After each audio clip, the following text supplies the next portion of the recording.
आज से बहुत समय पहले, करीब 800 से 900 ईस्वी के बीच, भारत एक समृद्ध बौद्ध राज्य था। उस समय यहाँ बौद्ध धर्म मानने वाले राजा शासन करते थे। देश की कैपिटल का नाम पाटलिपुत्र था। बौद्ध राज्य की स्थापना का श्रेय महान सम्राट अशोक को जाता है, जिन्होंने बौद्ध धर्म को पूरे वर्ल्ड में फैलाया। उनके बाद उनके वंशजों ने भी इस धर्म का प्रचार किया। अशोक के परिवार में कुल 10 राजा हुए, जिनमें आखिरी सम्राट बृहदत्त थे। 900 ईस्वी के दौरान जब भारत में बृहदत्त का राज्य था, तब सोसाइटी में जातिवाद की प्रॉब्लम नहीं थी। देश में समानता, भाईचारा और न्याय आधारित शासन था, जिसकी प्रसिद्धि पूरे विश्व में फैल चुकी थी। बौद्ध राजा के समय में देश में सोशल स्ट्रक्चर की प्लानिंग उच्च स्तर की थी। पाखंड, अंधविश्वास जैसी बातें खत्म हो चुकी थीं। उस समय दुनिया भारत को वर्ल्ड लीडर मान चुकी थी। पश्चिम के लोग यहाँ की व्यवस्था से सीखने भारत आते थे और अपने देशों में उसे अपनाते थे। सही मायनों में उस दौर को भारत की सोने की चिड़िया कह सकते हैं। धर्म के नाम पर पाखंड और आडंबर खत्म होने से ब्राह्मणों का धर्म खतरे में आ गया था। पहले ब्राह्मण मुफ्त में धर्म के नाम पर खाना, लोगों को लूटना और अपनी सुपीरियॉरिटी कायम रखना चाहते थे। लेकिन अब लोग ब्राह्मण धर्म को छोड़कर ह्यूमैनिटी बेस्ड बौद्ध धर्म की ओर जा रहे थे, क्योंकि ब्राह्मण धर्म के जरिए लोगों का अत्याचार होता था। ब्राह्मण अपने आप को सबसे बड़ा मानते थे और धर्म के नाम पर लोगों पर अत्याचार करते थे। बौद्ध धर्म के कारण लोगों में रीजनिंग और साइंटिफिक थिंकिंग बढ़ने लगी थी। साथ ही भारत के मूल निवासियों एससी, एसटी, ओबीसी और आदिवासी को पता था कि ब्राह्मण विदेशी हैं। इसी कारण लोग ब्राह्मण धर्म से कटने लगे और उनके पाखंड पर सवाल उठाने लगे।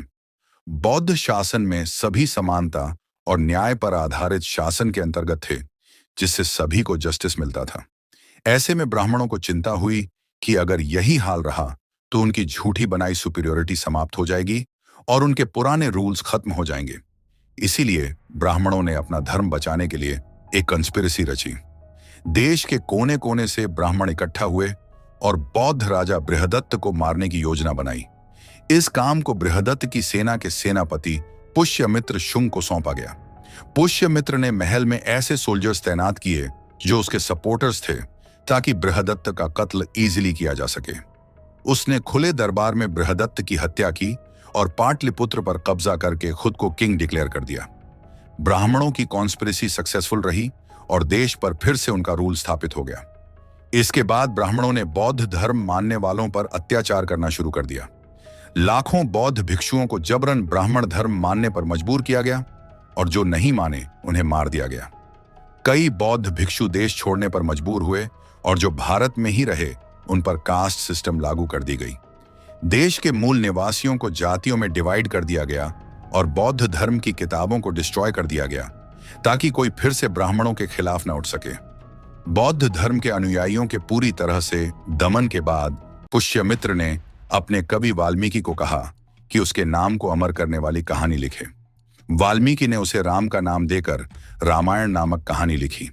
इससे साफ होता है कि पुष्यमित्र ने बौद्ध राजा बृहद्रथ की हत्या करने की खुशी में दिवाली मनाई गई और राम कोई और नहीं बल्कि वाल्मीकि ने पुष्यमित्र को बताया था।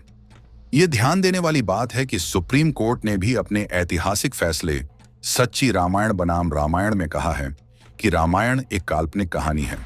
फिर भी ब्राह्मण इसे सच्चाई साबित करने के लिए कहानियां बनाते रहते हैं।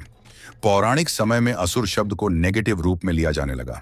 असुर भारत के मूल निवासी थे, लेकिन ब्राह्मणों ने अपनी धार्मिक किताबों में उन्हें राक्षस जैसा दिखाया, ताकि एससी, एसटी, ओबीसी और आदिवासी समाज को दबाया जा सके। झूठी कहानियां घड़ी गईं, जैसे राम की असुर रावण पर विजय के बाद राम के वनवास से अयोध्या लौटने पर दीप जलाने की कहानी, पांडवों के हस्तिनापुर लौटने पर नगरवासियों ने दीप जलाने की बात, देवासुर संग्राम के दौरान हुए समुद्र मंथन में देवी लक्ष्मी अवतरित हुई और विष्णु ने उसी रात देवी से विवाह कर लिया। इस खुशी में दीप जलाए गए। काली देवी ने दुर्गा देवी के मस्तक से प्रकट होकर असुरों का संहार किया, इसीलिए दीप जलाए गए। मूल निवासियों को दबाने के लिए ऐसी झूठी कहानियां ब्राह्मणों ने रची। अमेरिकन एंथ्रोपोलॉजिस्ट मैनकिम मेरियट का मानना है कि मुख्यधारा की परंपराओं में ब्राह्मणों ने असुरों को गलत ढंग से डिपिक्ट किया गया है। कुछ लोग मानते हैं कि बुद्धत्व प्राप्ति के 7 साल बाद गौतम बुद्ध कार्तिक अमावस्या को कपिलवस्तु गए थे। इसलिए कुछ लोग दीपदानोत्सव के बहाने दिवाली मना रहे हैं। लेकिन त्रिपिटक ग्रंथों में लिखा है कि सिद्धार्थ ने वैशाख पूर्णिमा को बुद्धत्व प्राप्त किया था। उन्होंने पहला उपदेश आषाढ़ पूर्णिमा को सारनाथ में दिया और पहला वर्षावास भी वहीं बिताया। कार्तिक पूर्णिमा तक वे सारनाथ में रहे और लोगों को इंसानियत का मैसेज देते रहे। इसके बाद वे धर्म प्रचार के लिए मगध की ओर गए, न कि कपिलवस्तु की ओर। इसीलिए यह दावा कि तथागत बुद्ध कार्तिक अमावस्या को कपिलवस्तु गए थे, ये गलत है।